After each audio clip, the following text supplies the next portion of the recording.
মাননীয় মুখ্যমন্ত্ৰী হিমন্ত বিশ্ব শৰ্মাৰ আজি জন্মদিন আৰু জন্মদিন উপলক্ষে তেখেতক আমাৰ তৰফৰ পৰা বহুত বহুত শুভেচ্ছা জ্ঞাপন কৰিছো আৰু আজিৰ দিনটোতে তেখেতক এটা বিশেষ অনুৰোধ কৰিব বিচাৰিছো কিয়নো তেওঁ মুখ্যমন্ত্ৰী হোৱাৰ আগতে অসমৰ দীৰ্ঘকাল সময় তেওঁ অসমৰ শিক্ষামন্ত্ৰী আছিলে তেতিয়া চৰকাৰ বাৰু বেলেগ আছিলে নিজৰ চৰকাৰৰ দিনতো হৈছে আৰু এতিয়া যদিও বা তেওঁ নামত শিক্ষামন্ত্ৰী নহয় তথাপিও জনাসকলে জানে যে আসলতে কোনে যি নহওক ক'ব খোজা বিষয়টো মূল বিষয়টোলৈকে গৈ আছো যে মাননীয় হিমন্ত বিশ্ব শৰ্মা দেৱক কোৱা হয় যে অসমৰ আটাইতকৈ চতুৰ বিচক্ষণ ক্ষমতাশালী বুদ্ধিমান এজন নেতা হিচাপে আৰু সেই কথা যদি সঁচাকে সঁচা হয় তেতিয়াহ'লে আসলতে আমি ডিমাণ্ড কৰিব পাৰোঁ আমি আশা কৰিব পাৰোঁ আমি বিচাৰোঁ যে তেওঁৰ দিনতেই অসমৰ শিক্ষা ব্যৱস্থা আসলতে উন্নতৰ পৰা উন্নত অৱস্থালৈকে যাব লাগে কিন্তু তাৰ বিপৰীতে আমি এখন বেলেগ ছবি দেখিবলৈ পাইছোঁ আৰু সেই ছবিখন হ'ল যে যোৱা দিনবিলাকত অৰ্থাৎ হিমন্ত বিশ্ব শৰ্মা ডাঙৰীয়া শিক্ষা বিভাগৰ দায়িত্ব লোৱাৰ পৰাই হওক বা মুখ্যমন্ত্ৰী দায়িত্ব লোৱাৰ পৰাই হওক অসমৰ আটাইতকৈ বেছি চৰকাৰী বিদ্যালয় বন্ধ হৈ গৈছে চৰকাৰী বিদ্যালয়লৈকে নিজৰ সন্তানক লৈ যোৱাৰ পৰিৱৰ্তে অভিভাৱকসকলে পইচা খৰচ কৰি হলেও ব্যক্তিগত খণ্ডৰ স্কুললৈকে নিজৰ সন্তানক লৈ যাবলৈ বাধ্য হৈছে কিয় বাধ্য হৈছে কিয়নো তেওঁলোকৰ বিশ্বাস হৈছে যে চৰকাৰী মাধ্যমৰ বিদ্যালয়ত ভালকৈ শিক্ষা দিয়া নহয় তাৰ পৰিৱৰ্তে ব্যক্তিগত মাধ্যমৰ বিদ্যালয়সমূহত মনোযোগেৰে শিশুসকলক গঢ়ি পিটি লোৱাৰ কাৰণে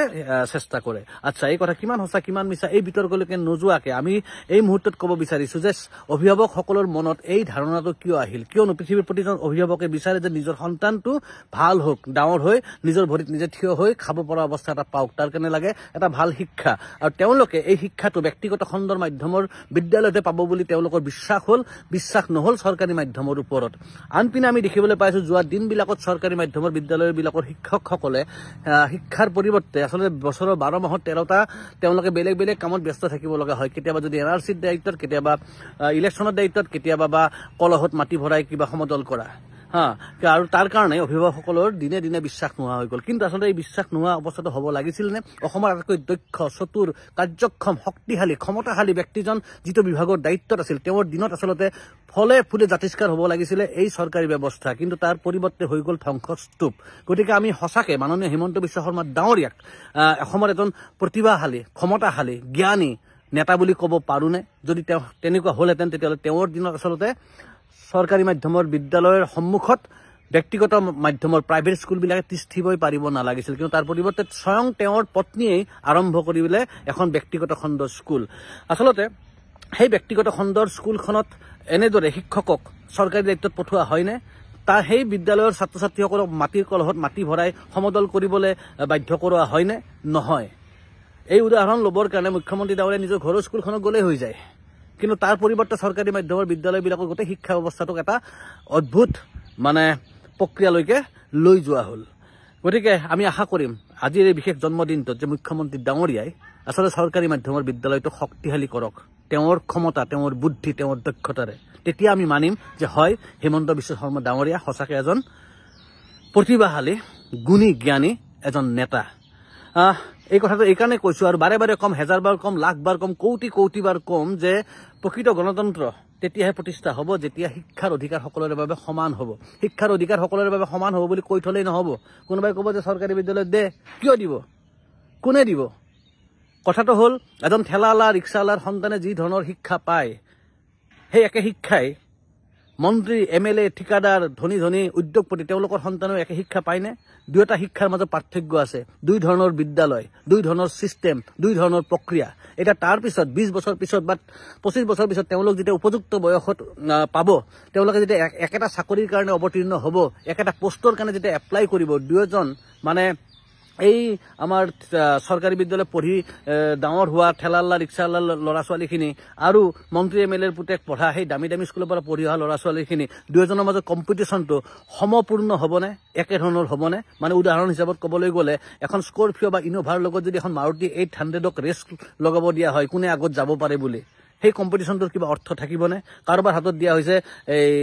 কটাৰী চুৰি কুঠাৰ এখন আৰু কাৰোবাক দিয়া হৈছে AK-47 দুয়োজনৰ মাজত ফাইট কৰিব দিয়া হ'ল যুদ্ধ কৰিব দিয়া হ'ল এইখন যুদ্ধৰ কিবা মূল্য থাকিবনে গতিকে আমাৰ শিক্ষাৰ ক্ষেত্ৰতো হৈছে তেনেকুৱাই গতিকে আমি বিচাৰিম যে প্ৰকৃত গণতন্ত্ৰ স্থাপনৰ কাৰণে আমাৰ অসমৰ সঁচাকৈ নতুন জেনেৰেশ্যনটোক এটা শক্তিশালী জেনেৰেশ্যন হিচাপে গঢ়ি তুলিবৰ কাৰণে আমাৰ এই গোটেই শিক্ষা ব্যৱস্থাটোক সম্পন্ন কৰিব লাগে তাৰ কাৰণে চৰকাৰী শিক্ষা ব্যৱস্থা চৰকাৰী মাধ্যমৰ বিদ্যালয়ত ব্যক্তিগত খণ্ডৰ মাধ্যমৰ বিদ্যালয়ত পোৱাৰ নিচিনা ফেচিলিটি ব্যৱস্থা সুবিধাসমূহ প্ৰদান কৰাৰ ব্যৱস্থা কৰক আৰু